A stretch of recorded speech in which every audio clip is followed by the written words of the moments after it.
आज हम पढ़ने वाले हैं यूनिट्स और measurement, physics unit and measurement है। और इसमें आज हम पढ़ेंगे कि यूनिट्स और मेजरमेंट्स जितने भी टॉपिक्स हैं ये एक टॉपिक में आते हैं जिसका नाम है फिजिकल क्वांटिटी। और इसके बाद जितने भी टॉपिक्स पढ़ेंगे हम डायमेंशनल एनालिसिस के पढ़ेंगे।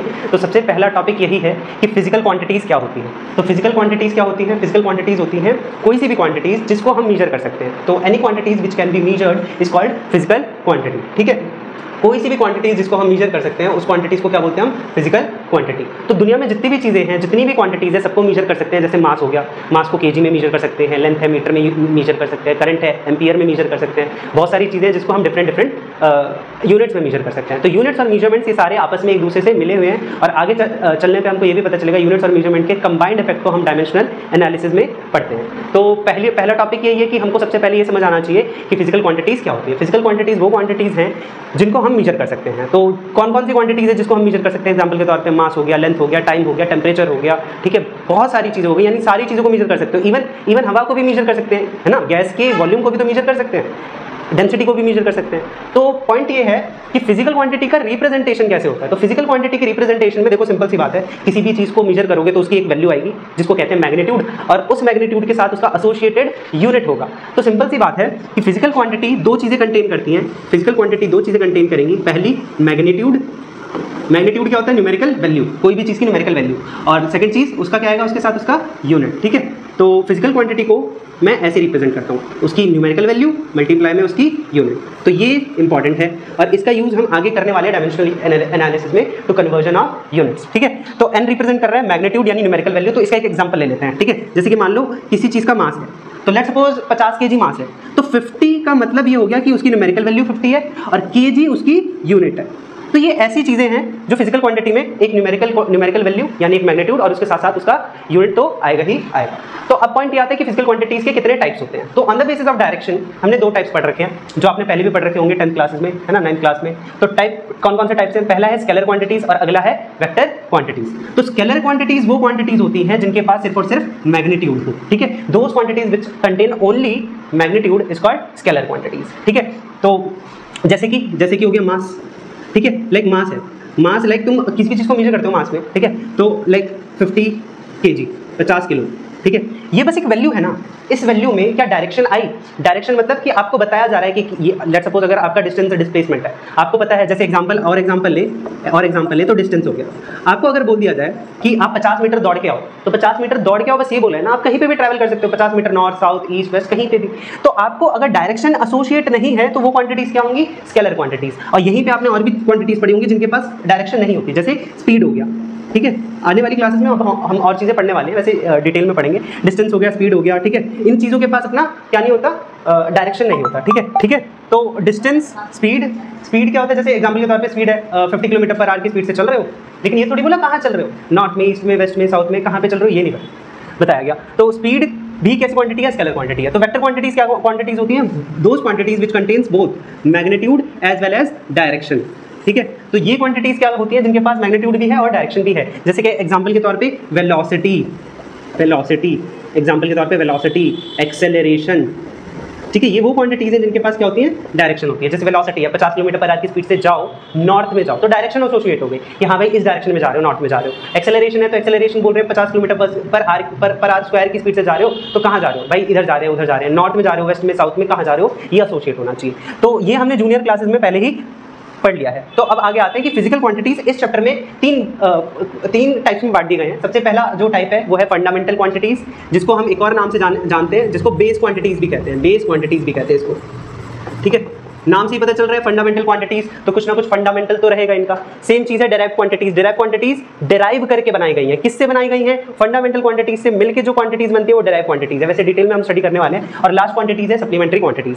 तो इस चैप्टर में हम अभी फिलहाल इस वीडियो में सप्लीमेंट्री क्वांटिटीज लास्ट में देखने वाले हैं। ठीक है, तो आगे देखते हैं कि सबसे पहला टॉपिक क्या है हमारा?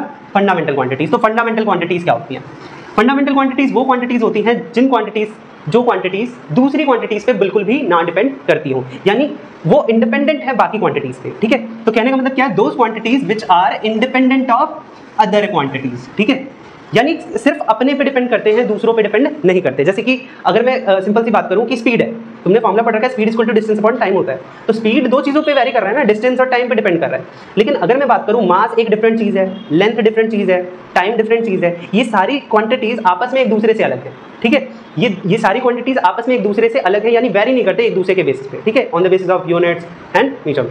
तो पहली चीज़ ये है कि यानी यही फंडामेंटल क्वांटिटीज़ को बेस क्वांटिटीज़ भी बोल रहा हूँ, ठीक है, फंडामेंटल कह लो या बेस क्वांटिटीज़ कह लो, ठीक है। तो फंडामेंटल क्वांटिटीज़ जो है ये क्या कर रही हैं कि यही डेराइव क्वांटिटीज़ बना रही है। सिंपल सी बात है, देखो जैसे ब्रिक्स है, ब्रिक्स के मिलने से ही तो पूरा का पूरा क्या बनता है, एक घर बनता है। तो ब्रिक्स आर दी फंडामेंटल, ठीक है, फंडामेंटल चीज़ों से आपने डेराइव कर लिया, क्या डेराइव कर लिया, एक घर डेराइव कर लिया। वैसी फंडामेंटल क्वांटिटीज़ हैं, तो कितने टाइप्स के फंडामेंटल क्वांटिटीज़ हैं, ठीक है, तो कितने टाइप्स के मतलब कितने फंडामेंटल क्वांटिटीज़ हैं, बेस क्वांटिटीज़ हैं जो हमने पढ़ने हैं, या कितने होते हैं, तो कितने होते हैं, 7 फंडामेंटल क्वांटिटीज़ होती हैं। पहला मास, अगला लेंथ, अगला time, current, temperature, amount of substance और ल्यूमिनस इंटेंसिटी। मास की यूनिट होती है केजी, लेंथ की होती है मीटर, टाइम की होती है सेकंड, करंट की एम्पियर, टेम्परेचर की केल्विन और अमाउंट ऑफ सब्सटेंस की मोल और ल्यूमिनस इंटेंसिटी की कैंडेला। यहाँ पे जो हम सिस्टम पढ़ रहे हैं एसआई यूनिट का, ठीक है, नहीं तो यूनिट्स भी हम पढ़ते हैं, तो जो यूनिट्स हम पढ़ते हैं वो भी 3 तरीके की आती हैं, ठीक है। सबसे पहले तो एसआई यूनिट आप पढ़ ही रहे हो, ठीक है, जिसको एमकेएस यूनिट भी बोल रहे हो, ठीक है, एमकेएस यूनिट। अगला यूनिट आता है सीजीएस यूनिट, क्या आता है, सीजीएस यूनिट। अगला है एफपीएस यूनिट, ठीक है। तो यहीं पे इसको समझा देते हैं, मतलब यूनिट्स के भी 3 टाइप्स है। एमकेएस यानी एसआई यूनिट जो आपने पढ़ रखे हैं, जो आपके सामने यहाँ पे लिखे हुए हैं, जैसे मास, ठीक है, मतलब जो metre KG second, metre KG second, तो एमकेएस बोल रहे हो उसे, metre KG second. CGS unit में क्या आएगा, centimetre gram second, centimetre gram second unit, इसको हम सीजीएस यूनिट कहते हैं। अगला है एफपीएस यूनिट्स, यानी एफपीएस सिस्टम, इसको अमेरिकन सिस्टम भी बोला जाता है, ठीक है, यानी फुट पाउंड सेकंड, ठीक है। तो तुम इंडिया से बाहर जो भी तुम वेट्स वगैरह देखोगे तो वो पाउंड में मेजर करते हैं, जो भी लेंथ मेजर करते हैं फुट में मेजर करते हैं, है ना। टाइम की तो सेकंड ही यूनिट है, ठीक है। तो ये यूनिट्स के और भी टाइप्स है, ठीक है। तो अब यहीं से एक टॉपिक हमको यहीं पे पढ़ना है, डायमेंशंस, कि डायमेंशंस क्या बताते हैं। देखो डायमेंशन किसी भी क्वांटिटी का साइज, शेप, है ना, और उसके नेचर को डिफाइन कर रहा है। तो रिप्रेजेंटेशन कैसे करते हैं डायमेंशन का, तो डायमेंशन का रिप्रेजेंटेशन आप कैसे करोगे, आपको एक क्लोज्ड ब्रैकेट में उसका साइन लिखना होता है, क्लोज ब्रैकेट के अंदर ही इंक्लोज होना चाहिए। तो मैं यहाँ पे फंडामेंटल क्वांटिटीज के सारे डायमेंशन लिखने जा रहा हूँ जो आपको याद होने चाहिए। तो सबसे पहला है मास, तो मास का डायमेंशन क्या होता है, कैपिटल एम, देखो बहुत ज़्यादा मुश्किल भी नहीं है, मास का एम, लेंथ का एल, टाइम का टी, करंट है एम्पियर तो एम्पियर का ए, है ना, करंट का ए होता है, टेम्परेचर केल्विन है तो के, ठीक है, मोल, अमाउंट ऑफ सब्सटेंस का मोल है तो इसका डायमेंशन भी मोल, ल्यूमिनस इंटेंसिटी कैंडेला तो इसका डायमेंशन होगा सी डी। यानी ये आपको रटने पड़ेंगे, मतलब याद ही करने पड़ेंगे, कोई दिक्कत नहीं है, क्योंकि डायमेंशन है तो, क्योंकि आगे हम पढ़ने वाले डायमेंशनल एनालिसिस, यानी हम चीज़ों को डिराइव करेंगे, यानी जो भी क्वांटिटीज डिराइव करेंगे उनका डायमेंशन मुझे निकालना पड़ेगा। और एग्जाम में भी यही क्वेश्चन आते हैं कि डायमेंशन निकालो, भले अलग अलग टाइप्स के क्वेश्चन आते हैं, वो देखेंगे हम। तो देख लेते हैं डायमेंशनल एनालिसिस क्या होता है, the study of the relationship between physical quantities with the help of dimensions and units of measurement is termed as dimensional analysis, ठीक है। तो डायमेंशनल एनालिसिस में हम क्या करते हैं कि हम रिलेशनशिप स्टडी कर रहे हैं फिजिकल क्वांटिटीज का डायमेंशंस और यूनिट्स एंड मेजरमेंट के साथ, ठीक है। तो इसके बाद जो भी एक टॉपिक है जिसको मैंने बोला आपको डेराइव्ड क्वांटिटीज, क्या बोला, डेराइव्ड क्वांटिटीज। तो डेराइव्ड क्वांटिटीज क्या क्वांटिटीज होती हैं, डेराइव्ड क्वांटिटीज वो क्वांटिटीज होती हैं जो हमें फंडामेंटल क्वांटिटीज से के मिलने से बनती हैं, ठीक है। तो इसकी डेफिनेशन क्या होगी, दोज क्वांटिटीज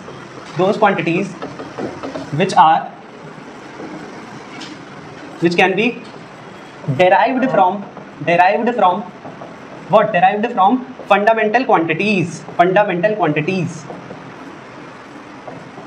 उन क्वांटिटीज को क्या बोलते हैं हम, उन क्वांटिटीज को हम कहते हैं डेराइव्ड क्वांटिटीज, ठीक है। तो अब यहीं पे कुछ छोटे छोटे टर्म देखते हैं कि क्या क्या होता है, ठीक है। तो उन क्वांटिटीज को क्या कहते हैं, फंडामेंटल क्वांटिटीज। देखो तो तुमने, अब मैं डायमेंशन निकालने जा रहा हूँ, जैसे आप जूनियर क्लासेस में यूनिट्स निकालते थे वैसे ही यहाँ पे डायमेंशंस निकालने हैं। तो आपने अगर अभी देखा होगा तो ये अगर ये सारे डायमेंशन तुमको याद है, बेस फंडा, देखो क्योंकि डेराइव क्वांटिटी का मतलब क्या है, वो क्वांटिटीज जो फंडामेंटल क्वांटिटीज से मिलकर बनते हैं, ठीक है। तो अगर फंडामेंटल क्वांटिटीज ही याद नहीं है तो डेराइव क्वांटिटीज कैसे याद हो पाएंगे, तो ये सारे डायमेंशन तुम्हें याद होने चाहिए, ठीक है।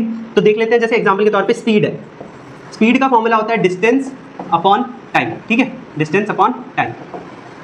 सबसे पहले इसका हम क्या निकाल लेते हैं, क्या, यूनिट। तो यूनिट निकालने का बेसिक फंडामेंटल क्या है कि आपके पास फॉर्मूला होना चाहिए। तो जैसे ही यूनिट का फंडामेंटल कॉन्सेप्ट है कि आपके पास फॉर्मूला होना चाहिए, वैसे डायमेंशन का मेन कॉन्सेप्ट ये है कि आपके पास क्या होना चाहिए, फॉर्मूला। तो मेरे पास फॉर्मूला है speed equal to distance upon time.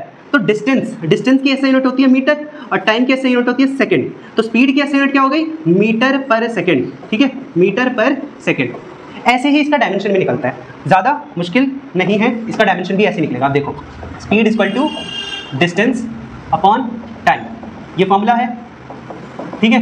तुम्हें मेन चीज याद रखनी है कि डायमेंशन, फंडामेंटल क्वांटिटीज के डायमेंशन क्या थे, ठीक है।